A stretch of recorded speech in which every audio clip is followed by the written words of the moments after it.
So I can understand when someone thinks of a clown with white face and like a fake smile, they're like, what is that person really about? So that's not what I'm talking about. What I'm talking about is clown presence, which is an ability to show up authentically and be affected by your audience, not just projecting what you want them to hear, but you're also being affected by them. So if they don't seem to be understanding a point, you're not so rigid that you must continue with your presentation. You're able to have an interaction. That's what I mean by clown present. This is Your Purposeful Life, and I'm your host, Adrian Starks. I'm a speaker, podcaster, narrator, writer, and entrepreneur. On this podcast, we're taking a different approach to the understanding of purpose because it's not a one-size-fits-all. There will be a variety of guests expressing their purpose through the human mess we call the human journey. These conversations will guide you to a better awareness and understanding of your unique purpose in the daily life of mistakes, changes, and challenges, and how to put that purpose into action, bringing you more experiences of success, fulfillment, and achievement on your terms. Let's go on this journey of purpose together.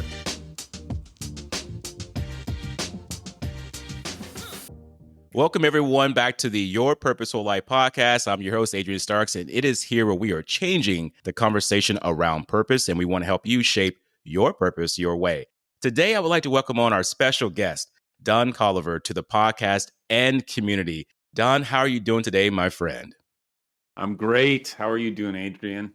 I'm doing good. The 2023 year is coming up, feeling pretty good about myself. How about you? Same here. It's been a very eventful 2022. And it's that week between things happening. And I love taking this week to kind of evaluate the year. And it's been a great year. It has been a great year. And the fact that it's been a great year, we're going to help this become a really good 2023 year because you have some things you're going to be helping us with today when it comes to communication in the workplaces. And for our audience listening, even if you feel like you can't be a public speaker, and I think we're all public speakers, but to do it in a way that is effective and do it in a way that comes across clear, Don's going to show us today some tips on how to deal with the anxiety behind public speaking. He's going to share with us some ideas about what things we can do to exercise how we speak, how we present ourselves, and also add humor to our conversations and presentations, because although you may not feel like you're funny, we all have a little comical side to us that Don's going to help us bring out here a little bit.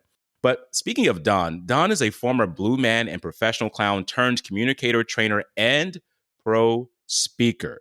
And we're going to talk about his journey today and how he discovered being a clown and how that turned into this amazing work he's doing with people across the world when it comes to helping with professional speaking.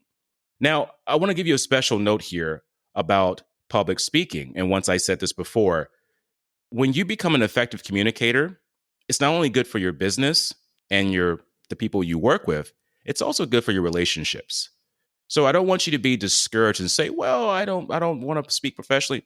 This conversation can help change some things for you. So I encourage you to stay on, to listen, and to share this episode with everyone that you know. And speaking of that, the Your Purposeful Life podcast is available on all podcast platforms. So make sure you go and download it, subscribe, and to share this with everyone in your circles, and to go and subscribe to our YPL community on our YouTube channel. Now, getting back to Don has quite a bit here that I want to say about him today, and this is why I was excited to have him on the show.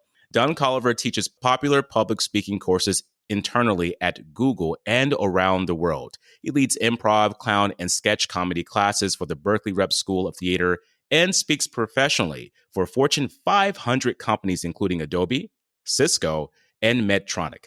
Don has performed with the Blue Man Group, toured internationally as a theatrical clown for contemporary circus Spiegelworld, and is listed in the Cirque du Soleil Performer Database. That's big.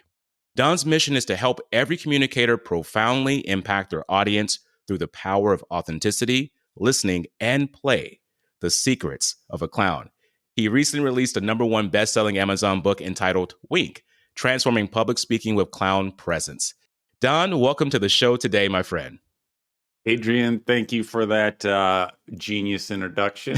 It's great to be here. And like what you said before, I think the journey to become a better public speaker is actually a journey to become a better human, really. Yes. It's the same stuff. And I realized that as I was writing the book, I was like, wow, this is I feel like I'm almost getting into woo-woo stuff when you start talking about that, because like at its base, it's like, do you feel that you're enough? Do you feel that you're enough? And like, that's deeper than public speaking, right? Oh, Don, it's so deep. And like you were saying, are you enough? And I think that's the problem right now. We don't feel like we're enough, and we don't feel like we have what it takes to get in front of people and express ourselves. And what you're doing is genius, because you have found, or you've created a purpose within a journey that you've had. And now you're using what you've learned, those attributes, those skill sets, and you're using that to help people open up. And that's what we need in this day of time. We're a little too tight. We don't like to be ourselves. We are afraid of not being perfect, in your words. You talk about perfectionism too. But let's talk about your passion for engaging and helping others. But before that, let's talk about the journey. I always like to know about how things got started for people, because we always hear the result, but we don't really hear the causes and these little pieces that come along the way. Where did you grow up, Don? And what was life like for you growing up as a child? Oh, wow. Thanks, Adrian. I grew up in the Detroit area. Detroit. Detroit. And yeah, I start after college, I started producing video primarily for automotive companies. Then I moved to LA and started producing nonfiction television. And I was thinking of this morning in terms of my journey. It was a progression of always engaging more with people. Like I started as an editor, which was a little bit removed. Then I was a director, a little bit more connected. Then I was a talent. Then I'm a teacher. And it's become more, because that's, I think, where I can be most of service, is engaging with people and helping them engage with each other.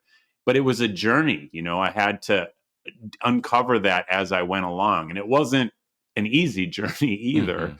As I went along, there were a couple turning point moments. I remember I had kind of a rough divorce in the early 2000s. And this was when I was producing video, producing corporate and television. And I was pretty down. And I asked myself kind of, well, what can I do just for me?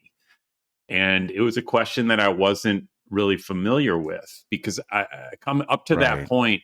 I was thinking about this morning, kind of my slogan was never let them see you sweat. That was a slogan I had going on. Never let them see you sweat. And that really didn't work so well for me, because it ended up getting a lot of stuff jammed up in there. And anyway, I found myself in an improv class, and it was one of those situations where it was like, where's this been all my life? And it was that one moment where I could let people see me sweat. I could be myself, in all of the messiness. And that kind of started the journey towards what ended up being clown, and then teaching at Google, learning not only about how good that is for me, but how much it helps my communication with others by sharing my authentic self up there. And we can talk later about the specifics of that, but it kind of went from there. And I slowly transitioned away from production into teaching and speaking. Whoa, what a story. I like how you said too about the messiness, because I'm all about the human mess. And what you're saying, these improv classes allowed you to really open up and share parts of yourself that you were keeping behind because you didn't want to let them see you sweat, so to speak. And that's for a lot of us to understand. How many of us out here right now are trying to hide and be perfect and not let people see us sweat, not let people see us make mistakes, or even just be human, is what I say. And this experience of what you went through propelled you into a journey of what you discovered about yourself that now you're displaying in the public eye and helping people become their better selves and their more open, authentic selves. So from the first moment, you said that when you were in this class, you were able to express your authentic self and you're able to do all these things. You discovered the secret of connecting in any kind of presentation or situation. And you're telling people too that don't let the clown associations scare you. and when I was reading about that and doing my research, I thought it was quite funny, because I think some people think clowns are a little weird. And they may be a bit scared. I think clowns are cool, but for instance, my mother, she's scared of clowns. And I'll let her know that I met a great clown today, a former clown today. But why did you decide to become a clown? Well, I'm glad you brought that up about the associations with clown.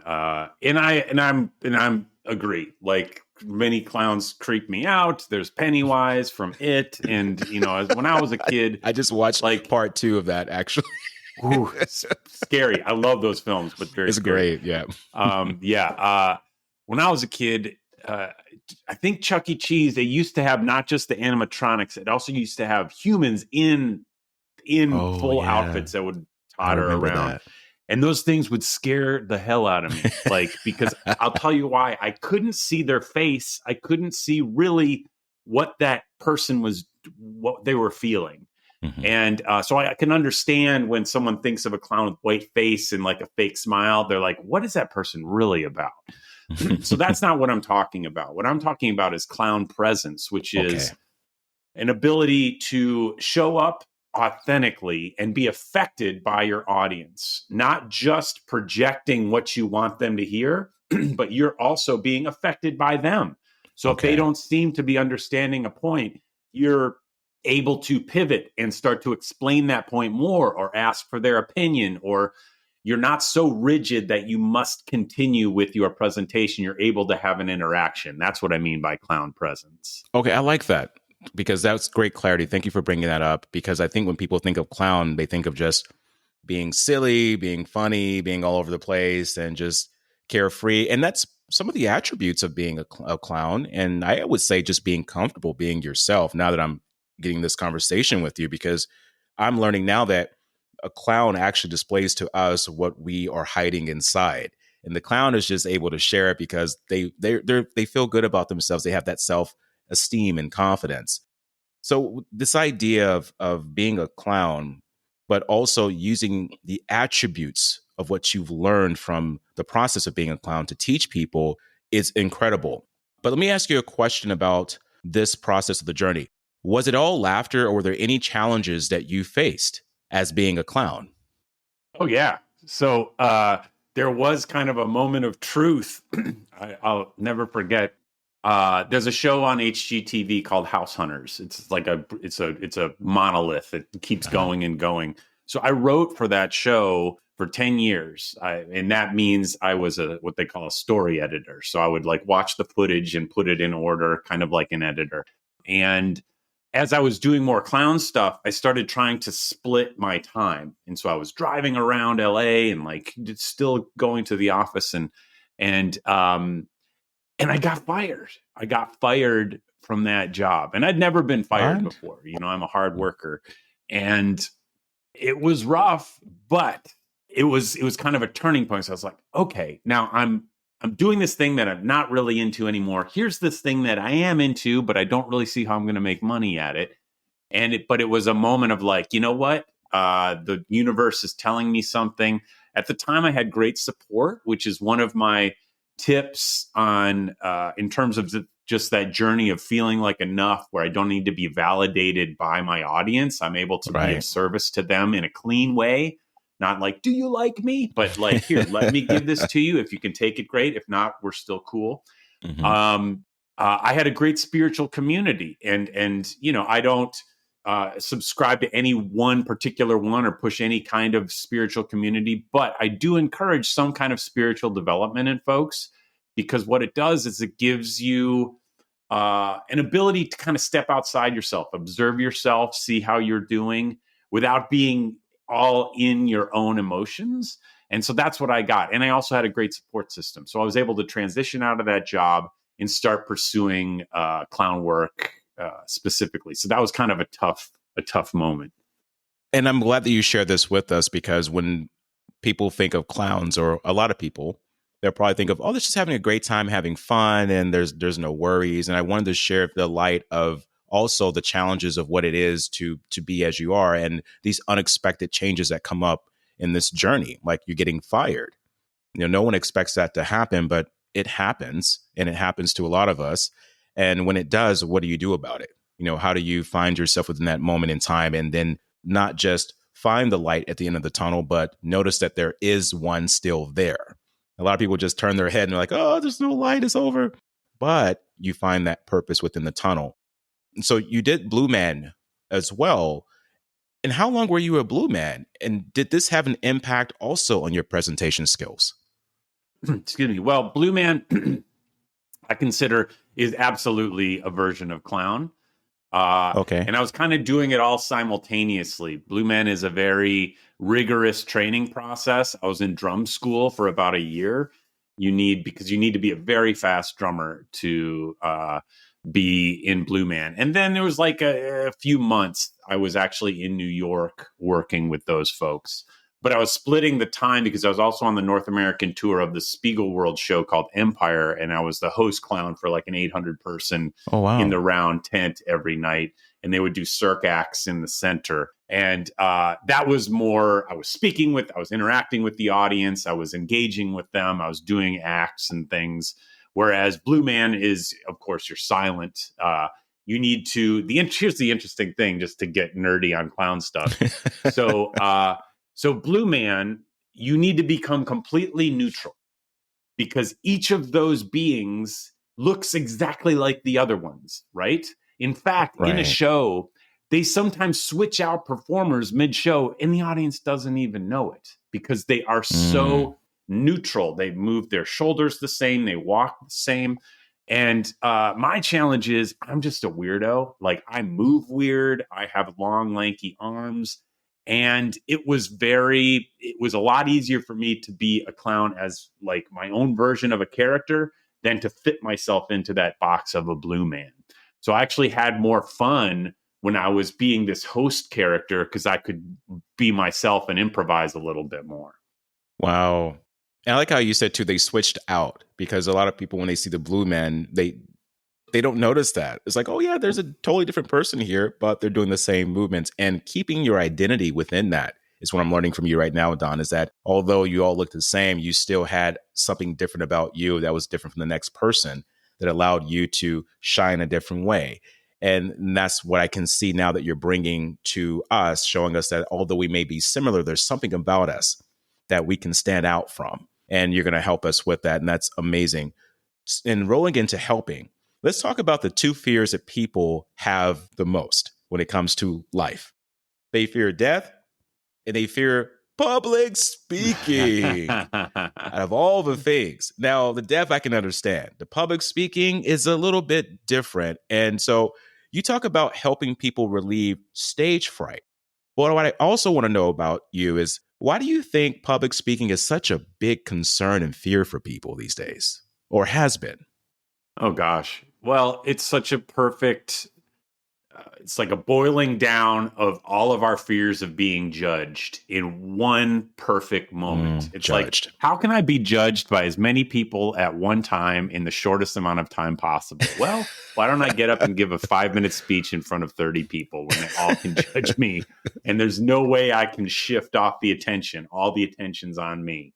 So I totally get that. And if I'm already struggling with self-esteem, what a perfect blend for misery, for sure. But I do like, just speaking from the clown presence perspective, it can sound like I'm saying, just go up and be a mess, be terrible, and you'll be great, because that's clearly not what I'm saying, and that would be misleading to your audience. There was a study done in 1966, and a researcher defined what he called the pratfall effect. And this is a little complicated. Repeat that one more time. What's it called? It was called the pratfall effect. Pratfall is a clown term of like when someone trips and falls and they pretend like they slip on a banana or something. And here's how the experiment was set up. They had two groups of speakers that were going to give a small presentation. One group of speakers was termed competent speakers. They were well prepared. They knew what to say. They were well spoken. They stood nicely. They knew what to do with their hands. Then they had a group of incompetent speakers, not prepared. They had not looked at their notes. They didn't have good eye contact, all those basic things. Then they had both of those speakers deliver these presentations separately. And then within each group, half of the competent speakers would spill their coffee. Half of the incompetent speakers would spill their coffee. And then they polled the audience. Who did they like more? Who did they find more warm and were more open to their message? Within the competent speakers, weirdly enough, the competent speakers who spilled their coffee were judged as more likable, and the audience was more open to their message. The ones who spilled their coffee, the ones who had a little bit of imperfection, okay? But when we go to the incompetent speakers, the ones who spilled their coffee, the audience hated them. So the takeaway is prepare as much as you can, then go in and let it go. Because if you have imperfection and you're well prepared, your audience will actually like you more.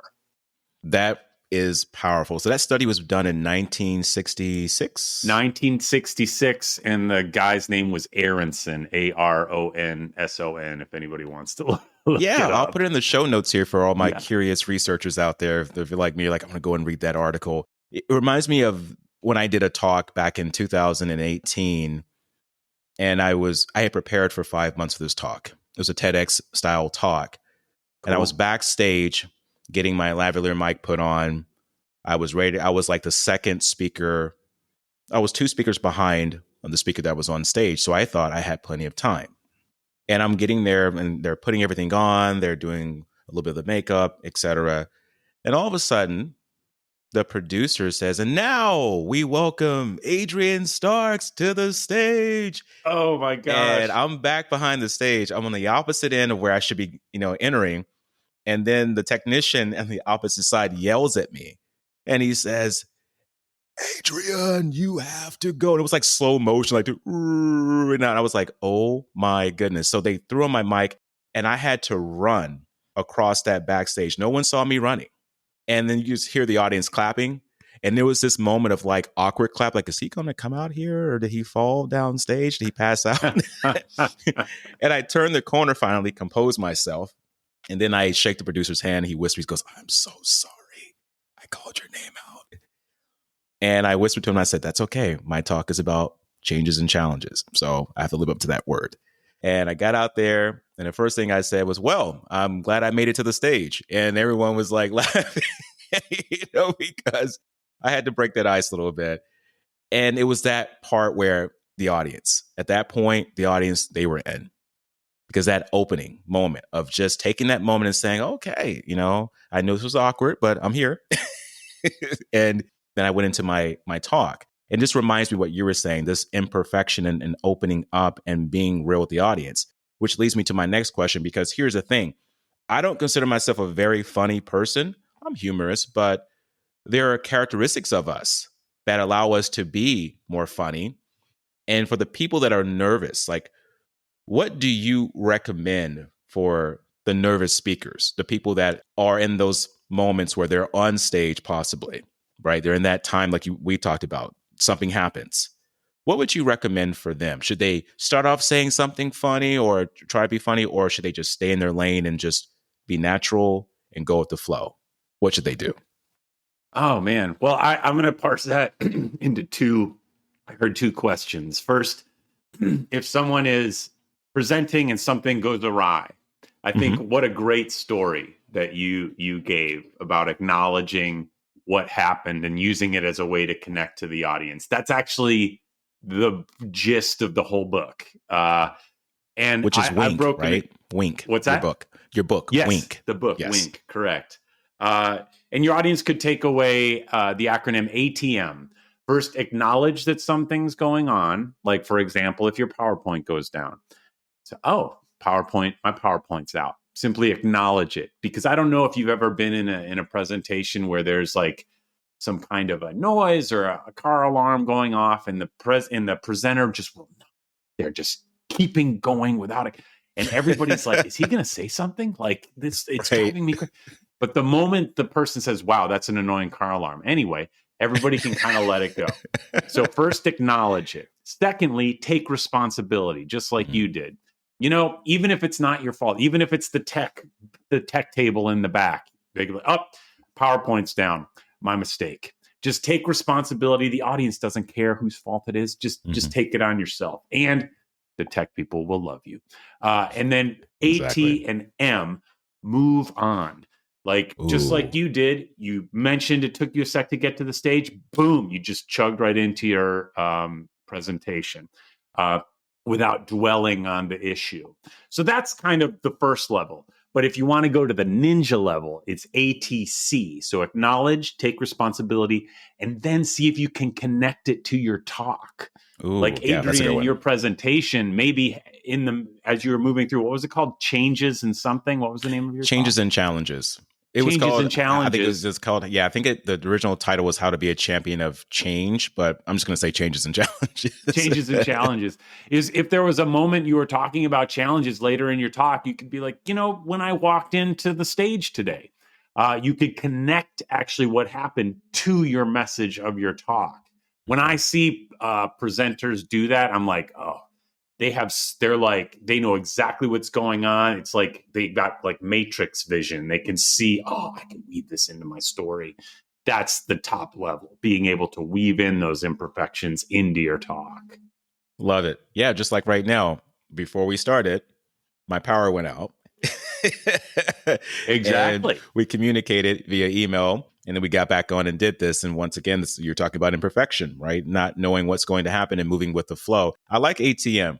Acknowledge, take responsibility, and move the heck on. If you're at the ninja level, acknowledge, take responsibility, and what was the C? Connect. Connect, connect, connect. All right. So speaking of ATM, for our listeners out here, you can withdraw a lot of information from this. And this is very valuable. So I want you to take that and take note. ATM. And that is going to be the cash value for you. So what are some tricks, Don, that people can do to add humor to their presentation? Now, you gave us some insight about being nervous and what to do and how to kind of deal with that. But I've understood too that people don't want just information. If they can do that, they can go on Google. These days, people want connection. And for our listeners, like you just mentioned, that ATC connect, this connection comes from being open.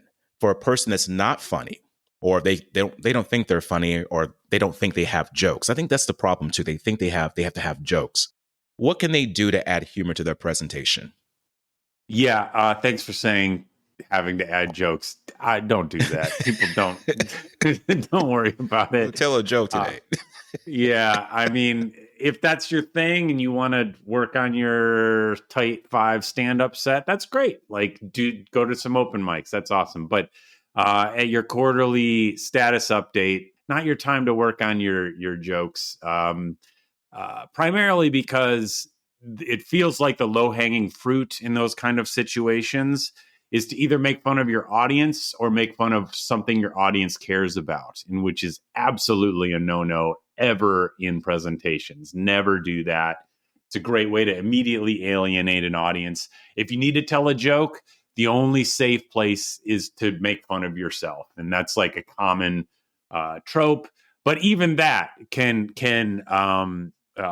navigate into seeking validation, because sometimes you hear someone saying, "Oh man, I'm such a mess," and it seems like they really want you to say, "Oh no, you're not." Like, you've probably heard people kind of fishing for compliments, so Mm-hmm. careful with that too.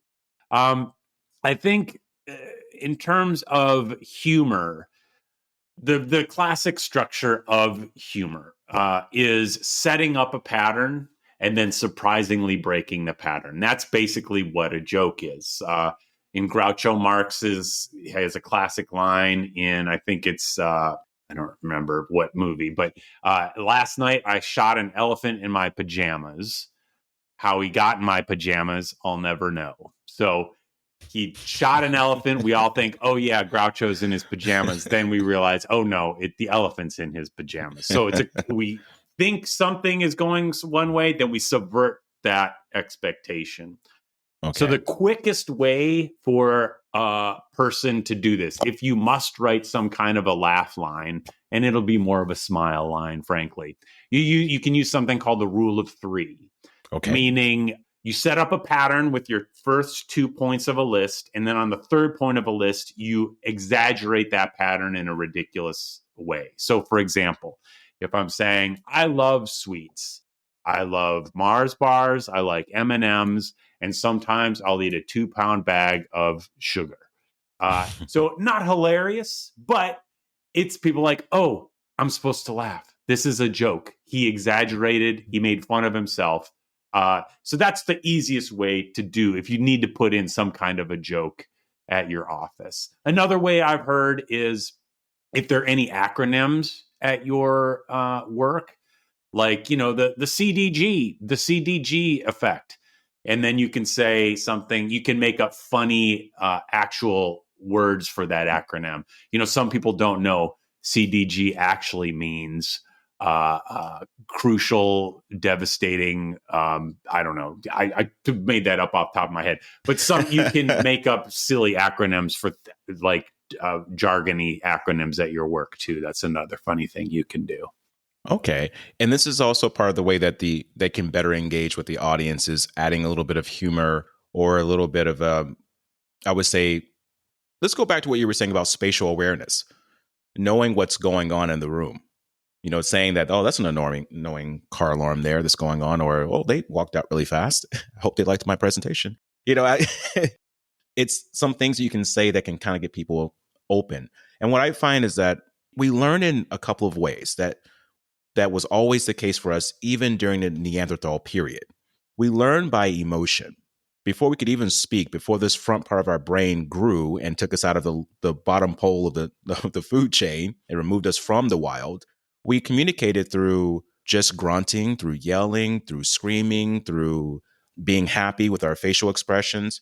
And we also learned through stories. Right? If something happened out there that was very dangerous, what did someone do? They came back and said the big story about what was out there, and they got very animated about it. And I believe that when we, as speakers, like you're teaching us here today, the clown bit, taking that animation that we've used for a very long time to communicate and bring it to the stage in a way that expresses who we are in our presence, we can really connect more with our audience. Once a person does that, Don, when they figure out, okay, I've got the human part down, I've got this part down, I've got my story down, then it becomes technical. At that point, how many times should they practice their presentation before it becomes, how can I say this, just too like memorized, right? That someone's just speaking from memorization. How long should they practice it? Yeah, what I tell my students in the perfect world, 5 to 7 run-throughs, like without stopping. Even if you have a hiccup, just keep going. Okay. But in reality, a lot of people don't have that kind of time if they're like crashing for a presentation or something. In a perfect world, for one of those there's 2 specific things to do in one of those 5 to 7 run-throughs. The first one is do it with very exaggerated physical motions. So this is a good one. Close your door. Make sure nobody can see you because you'll look like a crazy person. But as you're going through, like really be gesturing and like get up on your couch and like the third point of the budget and like be moving around. And what's going to happen is you're going to find that you actually are moving because you're just forcing it. You're going to find that the moments where natural hand gestures will find themselves, they'll stay in there residually. Because once you really present, of course, you won't be doing that, but you may find that your physicality is a little bit more connected with what you're saying. So do that once in one of those 5 to 7 run-throughs. And then another time, do the same thing, but with your voice. So speak really like lots of volume and change the pitch and whisper sometimes. And like the third thing, like really change your vocal variety all around. And again, you'd never do that in the real presentation, but it's going to leave a little bit of residual vocal variety and help you when you present. I find a lot of people who get notes from their manager or something, you have a real droning monotone, or they would never say it that mean, but that's kind of what they may get feedback for. This can help them if they practice like that. Love it. Thank you for those tips. It's really important that what you're saying is to come out of the box, come out of their shell a little bit, get comfortable being crazy. And that way they can get all this pent up energy that can be used for really connecting to their audience once they're in front of their audience. It reminds me too, Don, when I first got started speaking, I started out doing spoken word poetry in Seattle. I just got on the stages late at night, I'm very poetical. I write poetry. And I just said to myself, you know what? I'm going to get out here and just read my poetry. So it started out with me just having papers. And then it got to the point to where I got really comfortable. I started owning what I was writing and I started memorizing it. But then when I memorized it, I turned it into a story and I got very animated. And at one point, I started doing tap dancing with the spoken word poetry. Wow. So I became known for that for about a couple of years. And then at that point, I went into public speaking and then put my tap shoes away. And to this day, I still have people saying, where's your tap shoes at? Can you come back into the spoken word tap? That's what I called it, spoken word tap. And I said, you know what? I don't know. Maybe someday I may make a cameo appearance and do that. So just Adrian, you got to do that, man. You got to do some kind of a TED talk with. Oh my gosh, that would be bananas, right? Oh, right. That's such a cool hook. It was a great hook here, and it really got me on the map for speaking. But the talks that I did along with that were just stories, and then my shoes spoke the emotion. So I had this duality. You could call it tap into greatness. Ooh, tap into greatness. Boom. I like that one. Tap into greatness. I like tap that. Into your purpose. Hey, you know what? I'm going to take that one. Tap into your purpose. I like that one. And this is what we're talking about today, this opening up of who we are. And this is why I really appreciate you being here today, Don, on the show, expressing the power of public speaking, but more importantly, effective speaking. Because with the audience today, let's just say that you start taking on some of these steps that Don mentioned, and you start learning some things from Don, and you start incorporating this into your workspace. Now, imagine your boss coming to you, and now you have an effective way of speaking. You can express yourself a little bit better. Maybe ask for that raise. Maybe ask for this position that you've always wanted, because now you have that confidence to do it. You're in a relationship. You don't know how to talk to the other person or express yourself without getting angry. Well, what Don's showing us today, it incorporates into that too. So what I'm saying here simply is that public speaking has a powerful way of helping you to be an effective communicator, and Don has those tips and strategies that are for you. His experience from being a clown to Blue Man, all these things add up, and this is why the Fortune 500 companies and other places around the world have him in high demand. And speaking of high demand, Don, how can our guest connect with you further, find out more what you're doing, and even learn some things from you, some more? Sure. Well, I've got a free exercise folks can download. It's a PDF. It's an exercise I use with my students, and folks can use it to drill on a presentation they have coming up and start to learn to split their attention between their presentation as well as acknowledging the audience at the same time. If anybody wants that, they just go to doncolliver.com/engage. That's doncolliver.com/engage. Grab that for free. And otherwise, I just connect on LinkedIn. Just reach out to Don Colliver. Perfect. All right. We will make sure I put that into the show notes of this podcast so they can all connect with you and then reach out. And I would encourage all of you, reach out to Don and to take on that link that he has with the free strategies for you, because that's going to help in so many ways. And remember this, knowledge without action is just knowledge, y'all. Knowledge has to become powerful with action. And if you're taking these steps, what he's saying today, and you use those steps in your day-to-day life and you start working on yourself, hey, you may be the speaker that is unknown, but who knows what happens when you step into your greatness and you start using the tools that Don is sharing with us today. When you tap into your greatness, right? When you tap into your greatness.